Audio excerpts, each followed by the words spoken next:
Ciudadanía y Desarrollo frente a las percepciones que existen actualmente a pocos meses de ir a nuevas elecciones presidenciales. Puntualmente hay unos 5 candidatos que han dicho yo quiero ser presidente de la República. Entre ellos está, por ejemplo, Andrea González Nader por Sociedad Patriótica. Está el anuncio del general Arauz. Está el candidato de los profesores, el señor Escala. Los socialistas que van con el señor Granja. Y algunos otros que quieren ser candidatos, hasta un exministro del Interior está ahí como que queriendo postularse a la presidencia de la República. Y entonces, Mauricio, muy buenos días. Este escenario político con los candidatos o los precandidatos que tenemos, ¿qué nos dice? Hernán, buen día, un saludo a la distancia para ti y para la audiencia de Notimundo. Yo quiero ser candidato a la presidencia de la República, no importa qué organización me auspicie. No importa si es partido o movimiento, no importa la ideología. Yo quiero ser candidato a la presidencia de la República. Mientras primen los egos, las vanidades, los que se creen indispensables, mientras seamos los ecuatorianos los que financiemos por obligación las campañas, tendremos este tipo de cuestiones. Imprescindibles que se autoproclaman candidatos a la presidencia de la República, que buscan organizaciones políticas de garaje que se venden o se rentan al mejor postor sin importarle en lo absoluto ni al candidato ni a la organización política la presentación al país de una propuesta sólida sobre la base de ideología, de plan de gobierno o de principios. ¿Qué es un proceso democrático interno? Una ficción, porque no es primaria, Hernán. ¿Es necesario hacer esa precisión? Porque el Código de la Democracia nos habla de proceso democrático interno. Y en muchos casos no es sino durante este periodo que un grupúsculo de gente de una organización política que tiene al menos 175,000 afiliados o adherentes, con voto de aplauso, con viva, con hurra o con cartelitos, termina eligiendo a quien ya semanas o incluso meses atrás ha sido proclamado o autoproclamado como candidato. Los errores de fondo que tienen las organizaciones políticas son precisamente una de las causas reales y profundas de que nuestra democracia esté en crisis.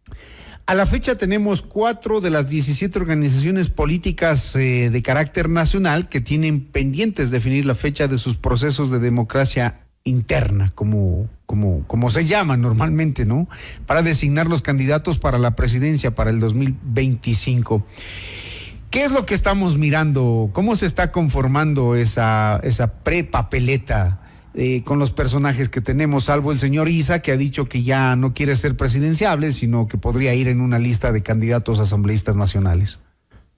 También en ese punto, Hernán, y qué bueno que lo mencionas, hay que tener claro que estamos en una fase de transición, producto de la consecuencia de la mal llamada muerte cruzada, un gobierno de 18 meses, un proceso electoral continuado, por llamarlo de alguna forma, en el que la ciudadanía, teniendo además su preocupación principal en la inseguridad, en la crisis económica y en la corrupción, no le presta tanta atención al surgimiento de nuevos cuadros.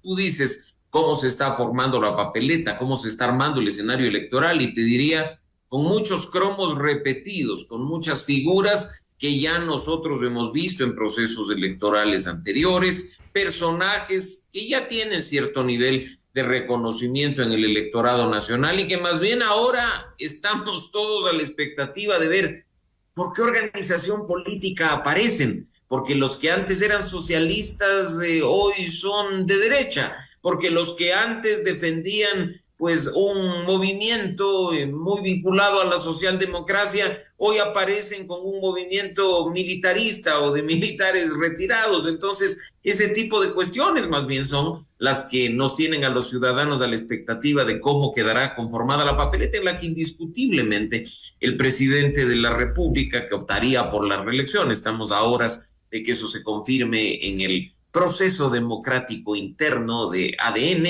pues parte con ventaja, ¿no? El hecho de ser presidente, de estar en funciones, de estar en el ojo de la comunicación nacional de forma permanente, le ubica en una situación privilegiada respecto del resto de candidatos, que pues tendrán que pelear durante los próximos meses un eventual paso a una segunda vuelta en abril del 2025, para de ahí ver si ocurre el mismo milagro que ocurrió en 2023, en el que quien andaba penúltimo terminó ciñéndose la banda presidencial. A propósito, con las condiciones que vale la pena reanotar, ¿no? Y recordar, tras la muerte hace un año de un candidato presidencial como Fernando Villavicencio, cuya justicia finalmente no ha llegado. El país va a ir a elecciones sin saber qué mismo pasó en un proceso electoral anterior.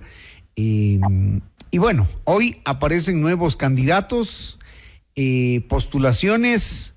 Ahí hay, por ejemplo, el exministro Serrano, que ha manifestado su precandidatura a la presidencia de la República, porque dice que él sí sabe cómo manejar la cosa pública.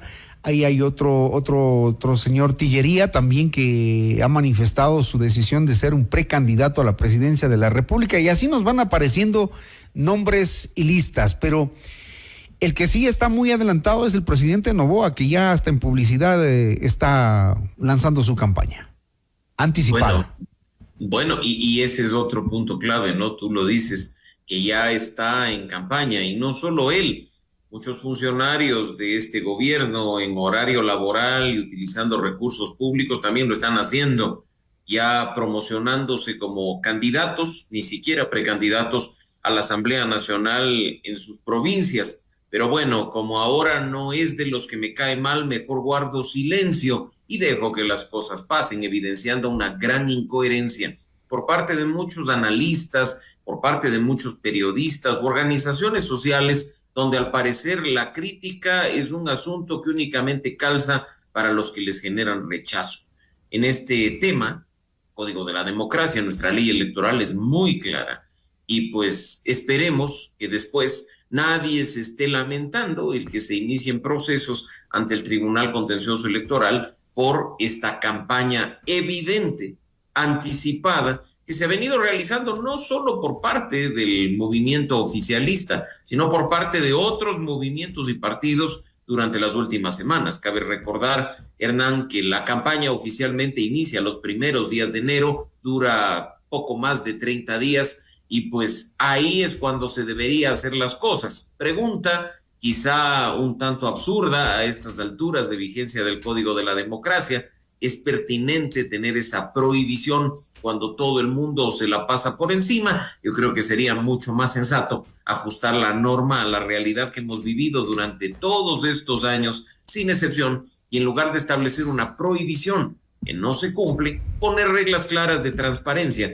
para que, por ejemplo, los candidatos y las organizaciones políticas nos rindan cuentas de los recursos que están gastando durante este periodo y que no son ni siquiera sujetos de control por parte de la autoridad electoral. Este momento los partidos y movimientos políticos están como tiendas comerciales, captando un cliente, buscando a quién poner. ¿Qué le espera al Ecuador entonces en este escenario político preelectoral? Más de lo mismo. Y ese es otro punto medular, Hernán. Organizaciones políticas, partidos y movimientos que están a la caza de clientes, que están a la caza de incautos que puedan entrar a su local y permitirles permanecer vivos por un periodo más, recibiendo recursos públicos que salen de tu bolsillo y del mío, principalmente para financiar campañas, o incluso, con un poco de suerte, para financiar las organizaciones políticas. ¿Y por qué digo más de lo mismo? Porque bastaría regresar a ver hoy a la Asamblea Nacional para darnos cuenta la consecuencia de aquello. Asambleístas que entran al órgano legislativo y que en cuestión de pocas horas, o incluso antes de posesionarse, ya están diciendo que no comulgan con la ideología, con el ideario, con las propuestas de la organización política que les permitió llegar. Se autoproclaman independientes, se cambian de bancada en función de las conveniencias, o simplemente cotizan su voto. En muchos casos puede ser bastante rentable, procesos de juicio político, de aprobación de cierto tipo de normas. Y ahí están diciendo: mire, por aquí está el voto que le falta, présteme atención, negociemos. ¿Cuántos de los hoy miembros de la Asamblea Nacional han caído formalmente en el transfugismo, coloquialmente en lo que conocemos como camisetazo? Decenas, Hernán, y eso es Y vergonzoso. eso lo hemos visto este año particularmente. Entonces, los ecuatorianos, ¿cómo debemos tomar este proceso preelectoral? ¿En qué debemos fijarnos? ¿Cómo debemos elegir? Mira, siempre lo hemos dicho, hemos coincidido contigo en muchos espacios para ratificar que la mayor responsabilidad radica en nosotros. Votar no es simplemente ir un domingo y rayar una papeleta. Votar es ser responsables contigo mismo y con el país. Ver lo que va a pasar durante los próximos años. Y en ese sentido, desde ya tenemos que ver el tipo de candidatos que se están enfilando para aparecer en la campaña y en las papeletas que finalmente rayaremos. Candidatos que, como decía hace un momento, ayer eran socialistas y hoy son de derecha, ayer estaban con la socialdemocracia y hoy están con el socialcristianismo. Esa forma gelatinosa en la que se mueven los políticos tiene que ser castigada por los ciudadanos en las urnas. Tenemos que tener un alto nivel de responsabilidad y no elegir a alguien simplemente porque me cae bien, porque sonríe bonito, porque dice lo que me gusta escuchar. Revisemos los antecedentes. Revisemos los planes, las propuestas y al menos si son algo coherentes con las ideas que hace 5 minutos decían promover y que en 5 minutos se olvidarán. Muy bien, gracias a Mauricio Alarcón, director de la Fundación Ciudadanía y Desarrollo, el escenario político y preelectoral y qué le espera al Ecuador. Gracias, muy gentil, buenos días. Gracias, Hernán, un buen día para ti, para la audiencia, un buen feriado y un buen fin de semana. Muy gentil, gracias.